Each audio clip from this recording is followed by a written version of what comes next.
Hey everybody, it's Luca from Rackets and Runners. So it's about time for another tier list. It's been almost 6 months since we made the last one actually, and a lot of paddles have come out since then. So I'm super excited to talk about all of these today. Just to kind of recap what a tier list is, because I do get this question a lot. It's kind of like a grading system, a ranking system for paddles, I guess you could say. S tier is the best, and then it goes all the way down to D tier, so A, B, C, D tier. And you're gonna see something when I go to the tier list.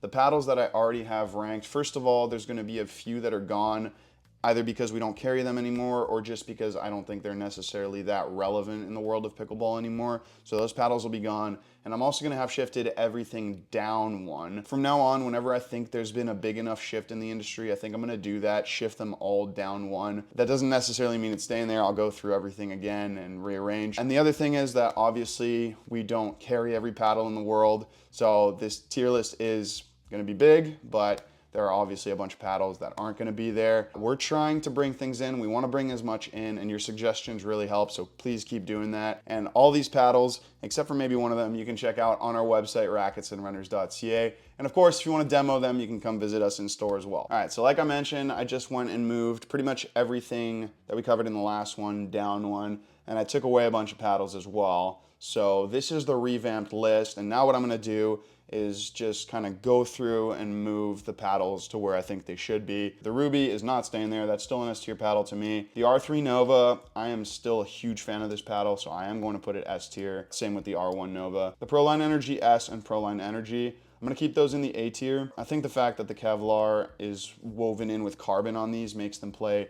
not quite as well as the Ruby. The Control Air Invicta, that's an easy S tier paddle still for me. This is probably still the best control paddle. There aren't that many purely control oriented paddles in the industry right now, so if you do want a very good one, the Control Air Invicta is definitely that. The Flash in the A tier, the Flash, the Double Black Diamond, those were two of the first paddles that came out with this hybrid shape that kind of caught on like wildfire. Everybody loves this shape, and for good reason. It's kind of combines the best of both worlds between maneuverability and then good power and spin. So I'm going to keep these in the A tier, and then the Loco is similar to the Flash and the Double Black Diamond, so I will keep it A tier. These three are kind of the best hybrid shaped raw carbon thermoform paddles right now, in my opinion. The Control Air Epic, I'm going to keep A tier. I'm not going to put it on the same tier as the Invicta, and that's just because with the aerodynamic hole in the middle of the Invicta, the paddle's so quick that I don't think you necessarily need to go to that smaller size. And I think what you lose in terms of power, spin, and stability going to the Epic isn't necessarily worth that increase in maneuverability that you already get on the Invicta, but both are super plush, super control oriented, fantastic paddles. Okay, so the Pro Power Elongated, I'm actually gonna put these S tier just because there aren't that many foam paddles on this list. Obviously the Gen 3 Yolas came out and got banned, so they're not gonna make it here. Same with the Vatic Pro Onis. But yeah, the Pro Power Elongated still provides super unique playability with that foam core. The Black Diamond, I'm gonna keep A tier now. I don't think it needs to go S tier. Fiberglass, for those of you who haven't tried it, has a little bit more feel. The best way I can describe it is it feels a little bit more juicy than carbon, which is very raw. It's not for everyone, and I don't think it's quite as spin friendly as carbon, but if you really like getting that ball feedback, I think fiberglass is a really, really nice material. So I'm gonna keep this one in A tier. The Hyperion C2, B tier makes sense there. We're entering actually a long list of kind of standard elongated Gen 2 thermoform paddles. So Hyperion C2, B tier, Mach 1 Forza, V7, Carbon 1X, Carbon 3X, Bread and Butter Filth.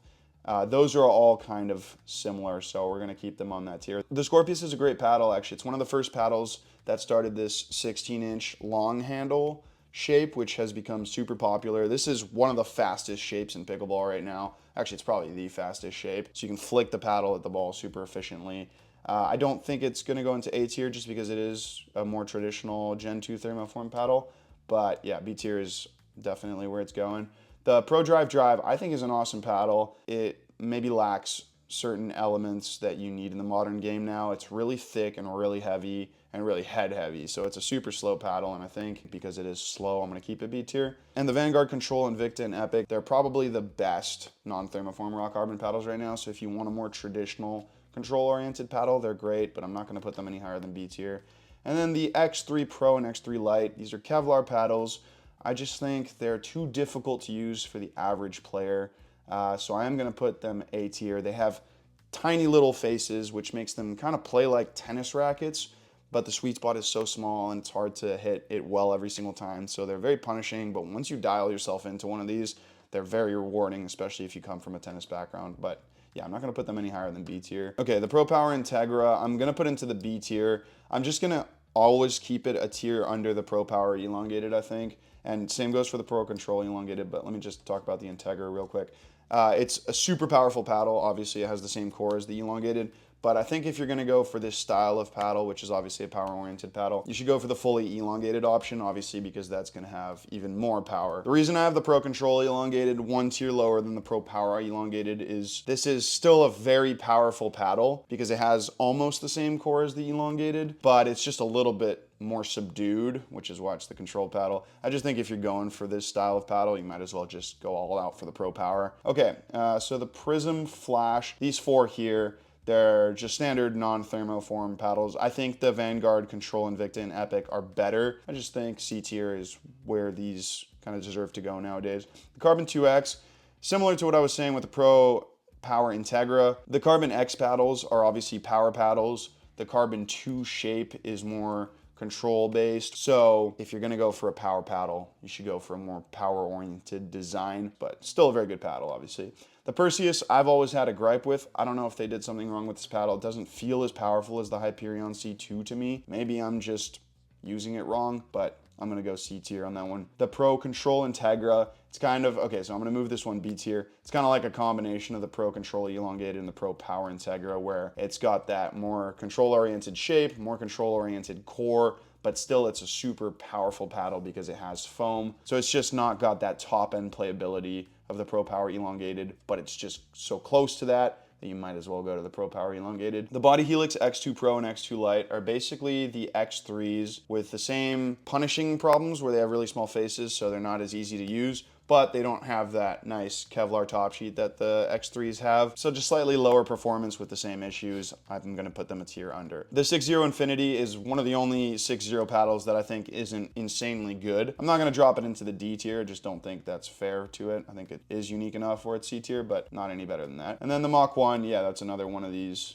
kind of more traditional non-thermoformed raw carbon paddles. And the Halo XL is also another raw carbon non-thermoform paddle, but I think it's not quite as good as these other ones here. But anyways, that is the revamped list. So let's get into the new paddles. Now we're gonna start with the Neonic Flow, and I have no idea where I'm putting these paddles, by the way. I just kind of go with the flow.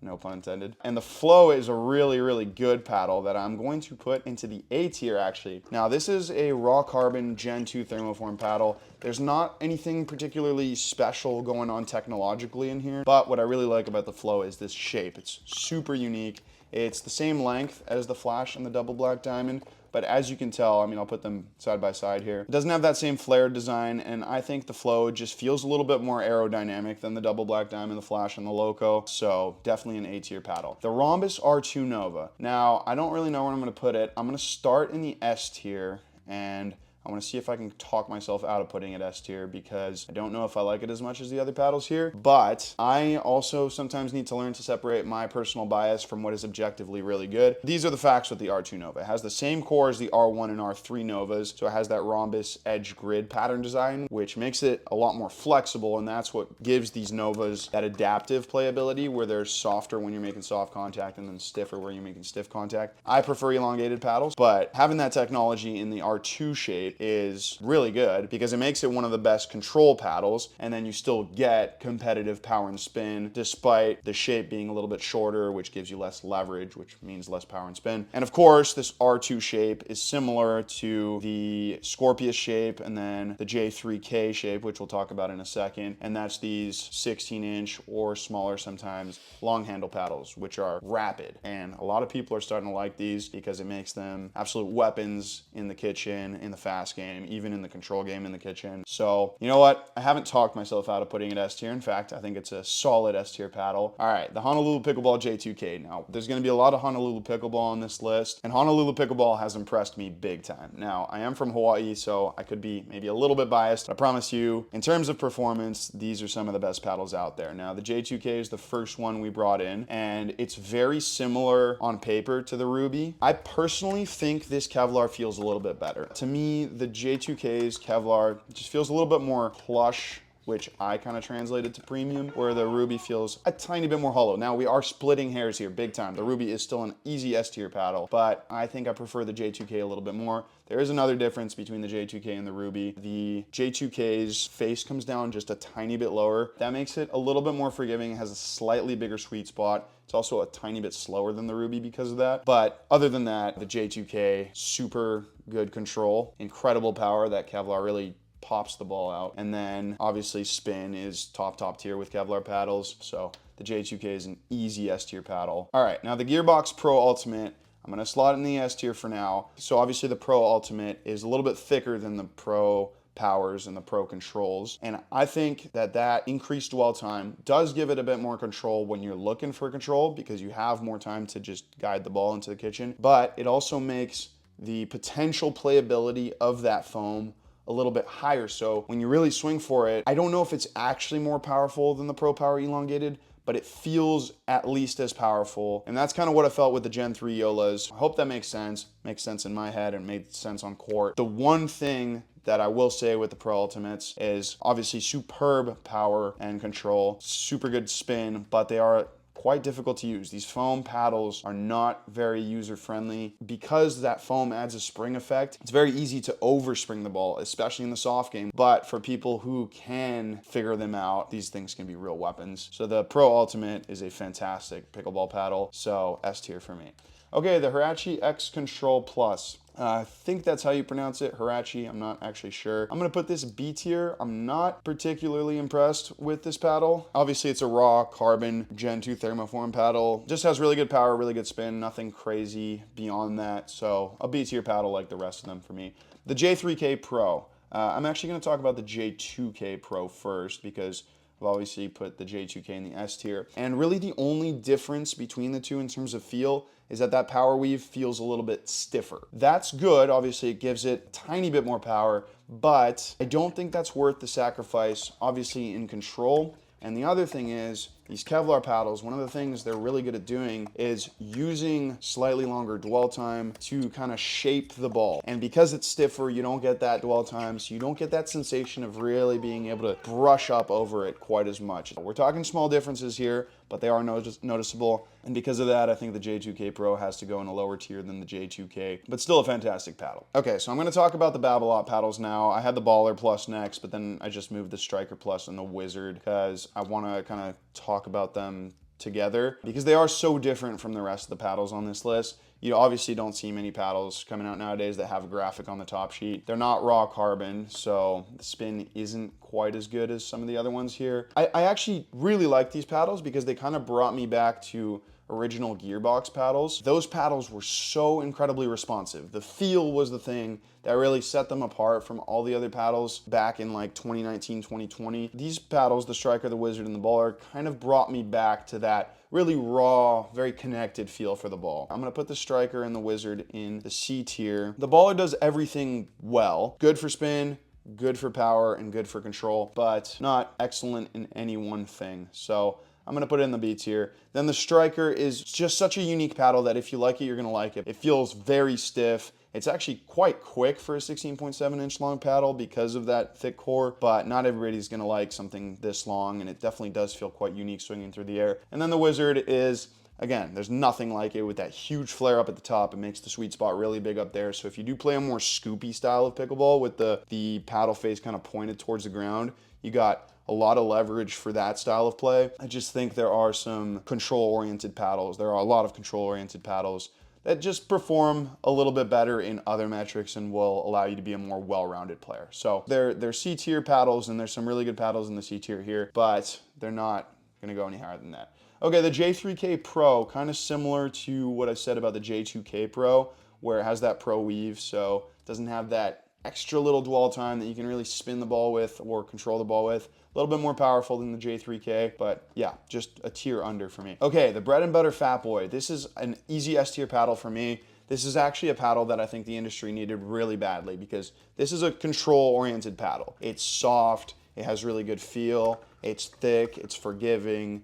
It's basically made to make the soft game easier, but because it has Kevlar in the top sheet, it has pretty good spin and definitely a little bit more top end pop than what you get on even something like the Control Air Epic, which is a purely control-oriented paddle. So it's well-rounded enough while still being super control-oriented. I wish it was maybe a tiny bit more spin-friendly, but an awesome control paddle, one of the very best in the industry right now. Okay, the J7K. Now, obviously, I had really good things to say about the J2K, and everything about its construction, the Kevlar top sheet, the core, is the same as the J2K. The only difference here, of course, is the shape. The J7K is a 16.6 inch paddle, and I'm gonna be honest, when I first saw that, I was just like, no, I have never played with a purely elongated 16.5 inch Kevlar paddle. I just wanna try it, especially from Honolulu Pickleball. Why'd you have to go be all quirky and make it 6.6 inches? But you know what? I think it works really, really well. The stability here is probably the best I've ever tested, and the sacrifice in maneuverability is there, but you get used to it so quickly. Really didn't have any issues with hand battles on this paddle, and I think I played some of the best pickleball I've ever played here. Obviously, as you would expect with an elongated plus paddle, top tier for power and spin.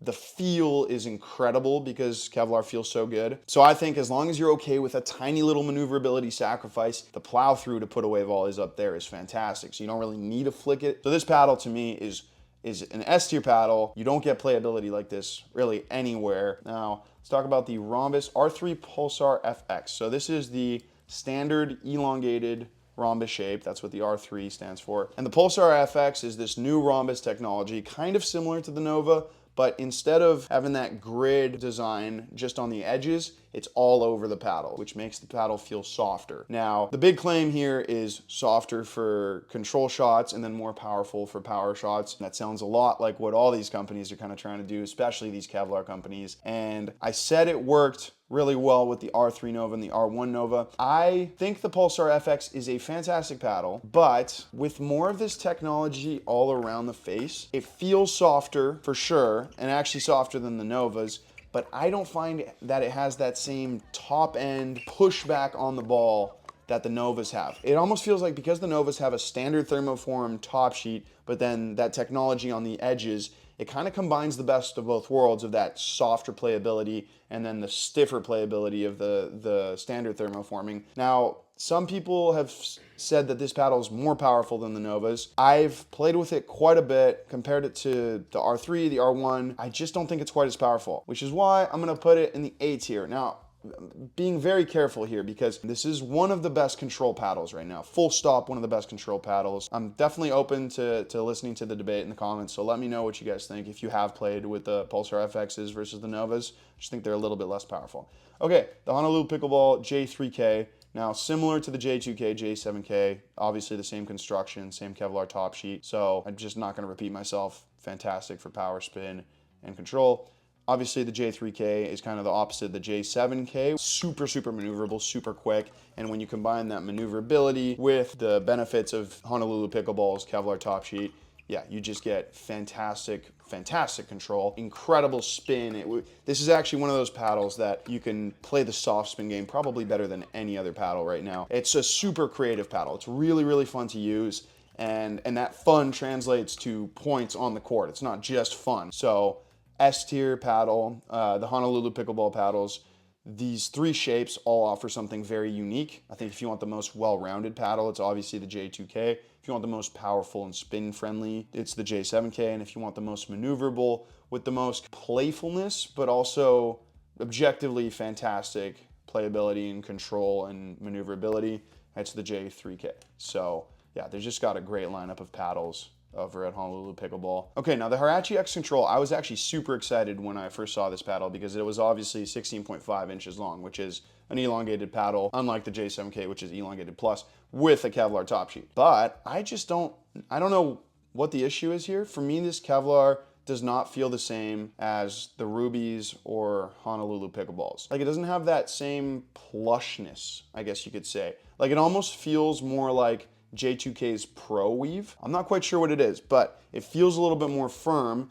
and obviously what that does is makes the control not quite as good. But, and this is the real issue I have with this one, it doesn't give me that kind of nice pocketing to spin the ball while it's in the paddle face. So to me, the spin is good, but it's really that kind of softer spin, that more finesse style of spin that's nowhere near as good as the Ruby or the J2K or the J7K and J3K. So I think I'm gonna put it A tier. I don't wanna pop it into the B tier because I still think you get great benefits from that Kevlar. Like, the power here is fantastic and the control is still good, but yeah, just not quite as high performance to me as the other Kevlar paddles there. Okay, the Rhombus R1 Pulsar FX. So this has that same Pulsar FX core. It just has that more Hyperion-like shape, just a little bit more aerodynamic in general. Still an elongated paddle, 16.5 inches. I would just say if you want a little bit more power, go for the R3 Pulsar. If you want a little bit more control and maneuverability, go for the R1 shape. Okay, the Mod TA15. Now, obviously this kind of is a placeholder for a bunch of other paddles, the Gen 3 YOLOs. And this is, to me, an easy S tier paddle. The Gen 3 YOLOs were probably the most insane paddles I'd ever tested. Like, obviously the power is otherworldly, basically, and that's why they got banned. The Mod TA is very, very similar to the Perseus, but those paddles, yeah, crazy power, and kind of like what I was saying with the Pro Ultimate there, you get a little bit more dwell time, especially on that 16. So I actually think because foam feels so soft, it is a really good control paddle, but it is a high risk paddle where you can feel like you're doing everything right, but then just add a tiny bit too much power to the ball, and because that spring effect kicks in, it'll just way overpower it, which is why I think these should have stayed legal. Like, in the wrong hands, these won't work. So not everyone can use them, but they're so powerful that I guess they're just a little bit too powerful. So once we get those Gen 3 YOLO replacements, I'll definitely do a review of them. I may do a review of the Mod TA, but yeah, those will definitely be high on the next tier list. And I'll talk about the various shapes in that one as well. So R2 Pulsar FX, similar again to the R3 and the R1, just has that shorter long handle shape. So go for that one over the R3 and the R1 if you like a little bit more maneuverability and yeah, just a really whippy feel from your paddle. Okay, the 6.0 quartz, obviously incredible value, but I thought it was thermoformed when I first got it. Then I took to the court and played with it and I was like, this feels kind of mushy. It basically did not feel like a thermoform paddle. Turns out I should have listened to my gut feeling. It is not thermoformed. It's a unibody paddle, not thermoformed. And yeah, you can definitely tell. Like, it's not as firm as a thermoform paddle. And basically every paddle in SAB is thermoformed, even if they're not Gen 2 raw thermoform paddles. So you kind of feel the ball very well, even if they are a little bit softer. But this one, it's a little bit ambiguous. You kind of lose the ball in the paddle face. It doesn't have that same premium construction. I don't know if it's actually like the best value paddle, because I know it's inexpensive, but we're actually gonna look at a paddle here in the Neonic Force, which started off obviously expensive, then went on sale. But this is a thermoform paddle that has the benefits of thermoforming at pretty much the same price, maybe $10 more than the quartz. So I think the quartz, the way I would describe it, is a very good introductory paddle. But because of paddles like the Neonic Force, you kind of can get really good playability at that price. So I'm gonna put the quartz in the C tier, but the Force, okay. So this is a thermoform paddle like the Carbon 1X, Carbon 3X, Bread and Butter Filth V7, but it's 140 Canadian dollars, or maybe even 130 Canadian dollars. Let me just double check that. It is 140 Canadian dollars. And yeah, I mean, it's, again, kind of like how the V7, Carbon 1X, and the Filth are all different. The Force is different to them, but in terms of objective playability stats, I guess you could say, very similar. So B tier paddle. Okay, the Pro Air Invicta. This is a paddle that is, I guess, objectively not great. I don't think it has world-beating spin, power, and the control is fine, but it's so unique because of fiberglass and because of the aerodynamic hole here that I really like it. One of the things you get with this aerodynamic hole in the middle, it makes the paddle more flexible. And combining that bend with the more juicy, I described it, feel of fiberglass, to me just makes the whole feel experience a little bit more connected to the ball. So it makes it actually really nice on ground strokes. You feel a really high level of control. And I think the spin and power is totally adequate to the point where I feel like I can do anything with this paddle. The numbers might not be as high as, like technically as high as on a J2K, but the sensation of being able to do things to the ball is the same. I don't know if that makes sense. I'm not gonna put it S-tiered. I just don't think it's on paper good enough. So I'm gonna put it A-tier. Okay, the J7K Pro, similar to the J2K Pro and J3K Pro, where it's very powerful, but it loses a bit of that soft spin and control. I actually think maybe this is done best in the J7K shape because it's such a power-oriented paddle already that more power-oriented weave complements it very well, but not enough to put it in the S tier. I just think it's not quite well-rounded enough. Oh, wow, we're finishing with the Shapeshifter. Yeah, I was wondering where this one was. The Shapeshifter is an awesome pickleball paddle because it's, again, another one of these paddles that has technology in it to make it more soft in the control game, but then more powerful in the power game. And basically, the gist of it is that it's woven in a more kind of unique way to just a standard raw carbon top sheet. I can't get into exactly how it makes the paddle interact with the ball here just because it's gonna make this video way too long. Go watch our Shapeshifter review if you wanna see. But it's a very unique experience. I would say it has a more positive effect on control rather than power, but kind of unlike the Pulsar FX here, yes, it's more controlled, but I think it is in the top tier for power. Where I think the Shapeshifter is honestly maybe the best paddle is in the soft spin game. There's something about the way when the ball sinks into this uniquely woven top sheet, it just feels like it's loading up on spin. You get a little bit more dwell time, and then you can just do whatever you want to the ball, like XYZ direction, wherever you want to put it, however you want to spin it. And in the finesse spin game, it's absolutely fantastic. So an easy S tier paddle for me. I'm all for these brands, trying to develop more of these technologies, and that is one of the best right now. Now, having said that, I knew I was missing one. There's no Shogun here. I think because we're sold out of Shoguns, it wasn't showing up on our website, so I'm gonna have to go add the Shogun. Just give me a second. Okay, I've just added the Shogun. Sorry, the top of the paddle is a little bit cut off there, but that is the bread and butter Shogun. We need to talk about it because it's a whole new material. So Kevlar was kind of the big thing a year ago. Now Bread and Butter introduced titanium to a paddle. I personally don't like it as much as Kevlar, but that's not to say it's worse objectively. Titanium still has that kind of unique firm up ability, kind of pushes the ball out with a bit more power, but the way it softens up the paddle for better control is in a more muted way. It kind of just mutes out the vibrations on the paddle face.